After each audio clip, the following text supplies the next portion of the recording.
What is up, YouTube? Matt McKeever here. And in today's video, we're going to be talking about why you guys suck at raising other people's money. That's what OPM stands for, in case you're new to the concept. OPM, other people's money. It's really how any business, any real estate investor is able to successfully scale. So in stock markets, right, like other people's money, oftentimes how you acquire that is through bonds or by selling equity. And so, that's what the stock market literally is. On the flip side, when we're looking at real estate, oftentimes people are either using private lenders to scale their real estate portfolio, or alternatively, they might just be taking on JV partners, equity partners in their real estate transactions. And so what really inspired all of this for me today is last night's episode of The Pitch. So if you guys didn't watch last night's episode of Cash Flow Tribes The Pitch, make sure you jump over and check it out. It's a great show and a great episode. And I really think there's a lot of great lessons in there. But there's one lesson I'm scared that people may not be learning enough, because in my opinion, the last few weeks, it seems like the pitches have been getting less detail oriented in some ways. And so certainly this week, it felt very detail lacking. And so while I'm not throwing shade at any of the individual investors, I do want to highlight it for you guys at home, because I'm scared that some of you are going to start sending me essentially the equivalent of question marks, hoping that I'm going to send you millions of dollars in investment funds, when that's definitely not how I operate. And I know how Ben operates as well, and that's definitely not how he operates either. So one thing you guys should be aware of, first things first, these individuals that are coming and pitching us, we actually already do sort of know them, right? They're already members of Cash Flow Tribe's online community. They attend a lot of the online classes. So oftentimes we know a little bit more of their background. So one, I think that's important for you guys to understand, because again, I think that some of these presentations are getting very too bare bones, in my opinion. And so what I do want to say is right now, if you're struggling to raise money as a real estate investor, there probably is something broken in your pitch, because we're literally in the biggest real estate bubble, the hottest market that we've ever experienced in the history of Canada.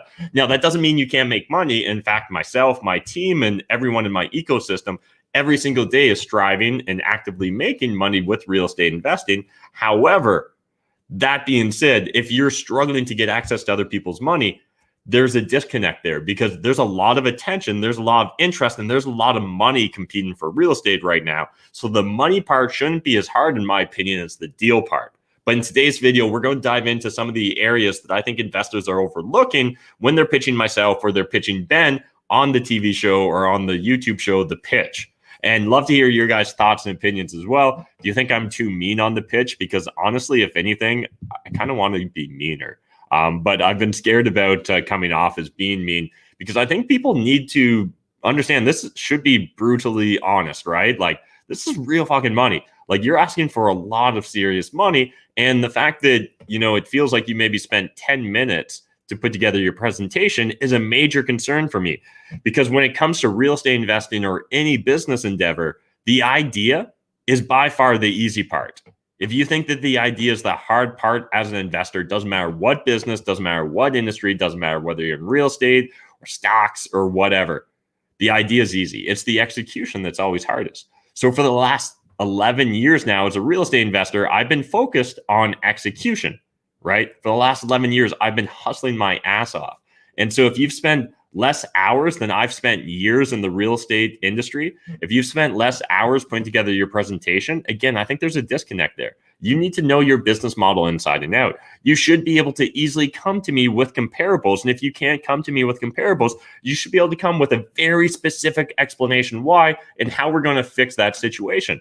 For example, I know investors in Windsor, I know investors in Barrie, I know investors in Hamilton and Niagara that all use this common strategy of setting their own comps, right? And we know investors here in London that do it as well. And that's where you'll literally decide to do a property, fix it up, get the proof of concept, and then you'll go to market and list with the goal of setting the precedent so that you can go and repeat that process. Sometimes you might have already lined up and be almost like spec building or spec renovating your property to an end buyer so that you know that you're going to land where you need to land. And sometimes you might even leave a little bit of profit on the table because of that, because you need to set that precedent comp. But again, if that's part of your business model, you need to break that down for me, right? If you're pitching me, it's really important that you get into these details. If you don't have experience, right? If you don't have someone on your team that's got the experience, you need to show me a wildly detailed roadmap to really reduce my concerns or any of my fears regarding your experience and expertise. And so that's one of the big areas that concerns me on a lot of the pitches that we're seeing every single night or every week on Cashflow Tribes, the pitch. So the 4 areas that I think you guys should be really focusing on, and I touched upon this last night, is risk, reward, experience, and execution. Those are 4 areas that every JV proposal, you might put it under different titles, you might put it in different orders, but you really do need to cover those things. So the risk is literally just that. How risky is this? How much could I lose? What's the worst case scenario? Is there a plan B? Is there a plan C? Is there a plan D?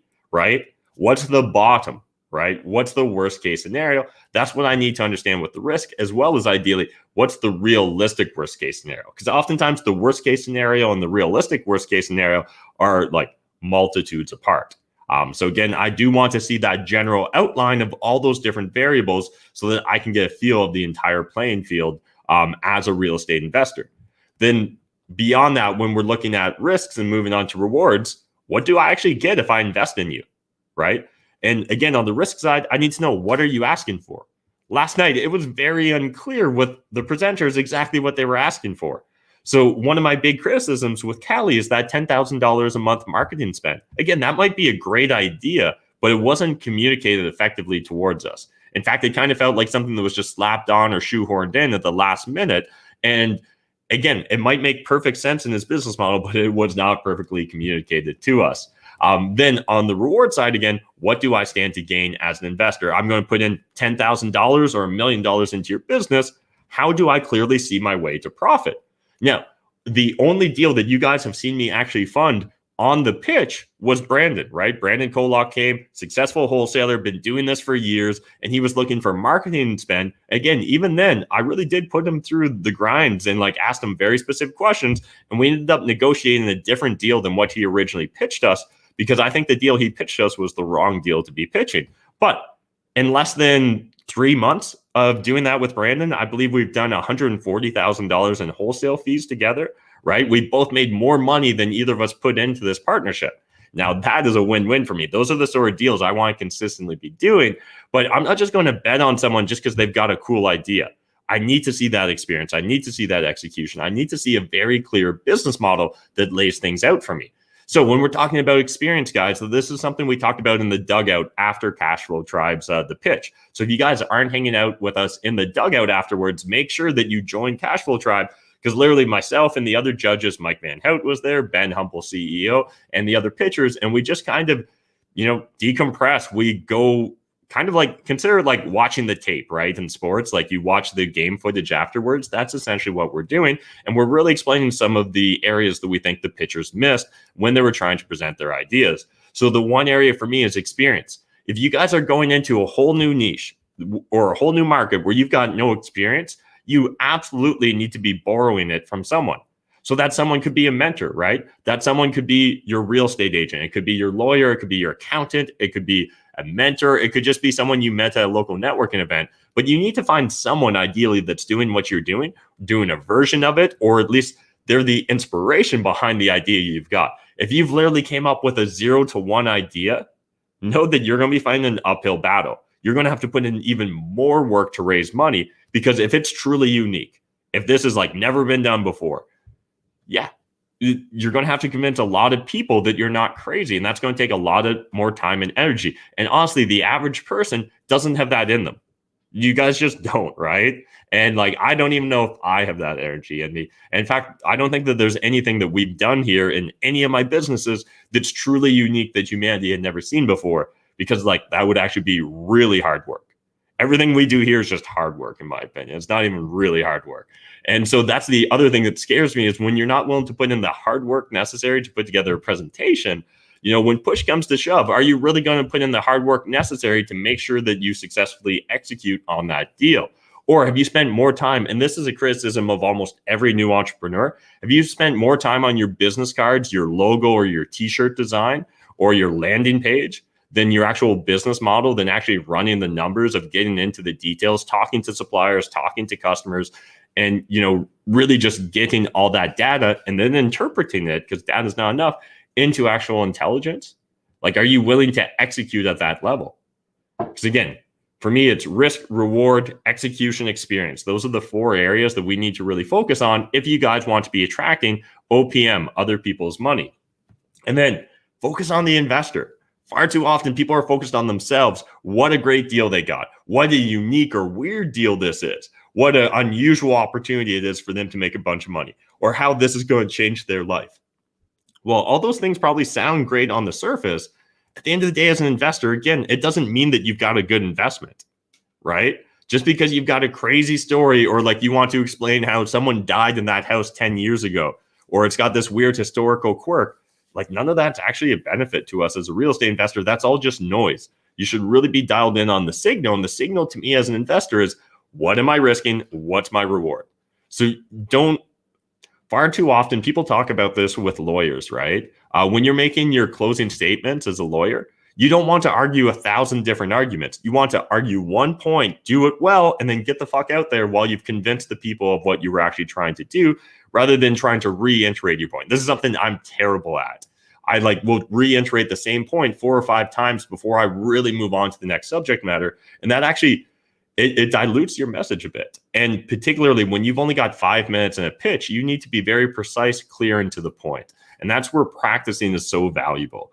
And so record yourself. You just have to. There's no excuse. You've got a cell phone. You can easily record yourself and listen to yourself and just see your verbal tics. I say so too often, right? That's just what I do. But by recording myself and watching the tapes, I've been able to slowly get better and not using the word so as often as I used to. It used to be a lot worse, believe it or not. And again, without you guys investing the time and energy to practice at pitching, you're never going to get better at it. And you have to go through a bunch of no's before you get a yes. And that's the other scary thing that I'm afraid some people might be learning the wrong lesson from the pitch. You're not usually going to get a yes. In fact, I would prepare yourself to get 9 no's for at least every yes you get. And likely at the start, it might even be a less favorable ratio for yourself. So again, you need to get comfortable with rejection. You need to get comfortable being asked hard questions. You need to be comfortable sometimes embarrassing yourself, right? Like there's been times that I've made a pitch or tried to negotiate a deal or do this, that, and the other and really landed flat on my face. But again, that experience and having the stamina or the fortitude or the conviction to actually get up after that is really important. Because again, when push comes to shove, are you actually going to execute on this business model, or is this just something that sounds cool? And the moment you find a newer cryptocurrency or fulfilled by Amazon or Shopify or NFT or whatever it is that you're trying to chase today, I mean, I don't want to invest in that, right? Because we often talked about investing in the people.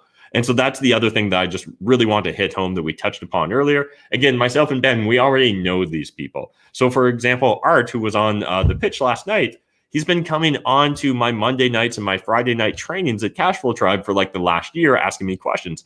I've been slowly seeing him evolve. So honestly, that's where when I'm like, sometimes I feel like I should be meaner. I'm not as mean because 1, I know him. And 2, I know that there's more background and context to it. And I know that he didn't just like completely pull this out of his ass. Same with Callie. Callie's been part of our, high-end mastermind, the council.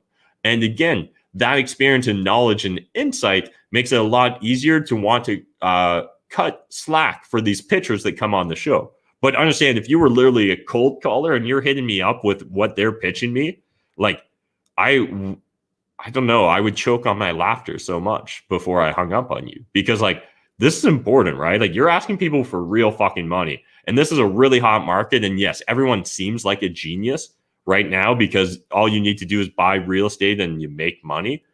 But that's not always going to be the case.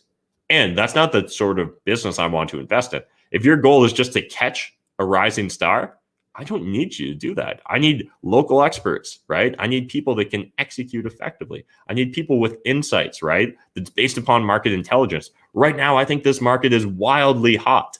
It presents so many opportunities, but also so many dangers. You know what a lot of people make the mistake of doing right now? A lot of people are going to stop focusing on the data because they're going to be like, man, everyone can see real estate's hot right now. There's no way it's going to go down. You guys maybe haven't been noticing, but this last 6 months, I've become more and more focused on data. The hotter the market gets, the more data oriented I get. See how that correlates there? Because I know I need to be aware the moment the tide starts to shift, I need to know. So I need to be dialed into the data, and not even just necessarily the data in my market. It's why we're bringing on all these experts, all these different realtors from across Canada and all these different real estate niches, markets, and industries, and sharing exactly what they're seeing boots on the ground. I was thinking about this late last night because I couldn't fall asleep. And honestly, in my opinion, I'm not sure. Like, there's probably a handful of analysts that maybe have access to more real estate data, both, direct surveys and research, as well as anecdotal stories than myself and my team. But outside of that, like, we've got Canada's most active, largest wholesaling business. I literally have dozens of people commenting on all my different social media channels and emailing me every day, telling me about their markets, pitching me on deals, breaking down opportunities. We're literally analyzing deals multiple times a week live here on the channel for you guys. There's every time I'm on Cashflow Tribe, we're analyzing more deals. There's so much information coming in here, and I'm dialed into that information, guys, because I see, Alan in the comments was saying, be fearful when others are greedy. Yeah, I'm being fearful. That doesn't mean that I stopped playing the game, because there's still so much money to be made in this game, but I need to be very dialed into my data. I'm not going to be getting into long, complex projects that I don't understand, that I don't have a competitive advantage for at the top of the market. It just doesn't make sense. The time to gamble on those sort of things is when there's massive upsides. Right now, it feels like there's less and less upside on the real estate game in a lot of markets. Now, again, that's not every market. That's not every situation.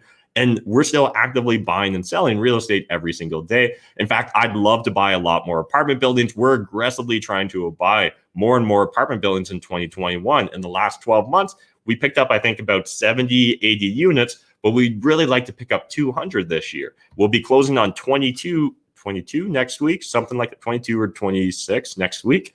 But again, we still need to acquire a lot more, and we're aggressively trying to acquire them, but we're so dialed in on the data. Understand, some of the sellers we look at right now, they're asking $300,000 a unit. Some of the other sellers we're talking to are asking $120,000 a unit. This market doesn't know whether it's coming or going. It literally has no idea.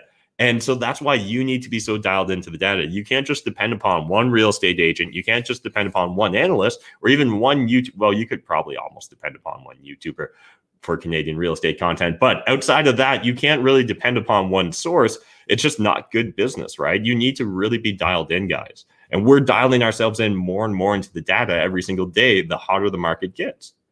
And you need to be doing the same thing. Don't just be cutting corners and trying to slap together a business model, because maybe it will be easier today to get your brother-in-law or your cousin to lend you some money for real estate, because everyone's obsessed.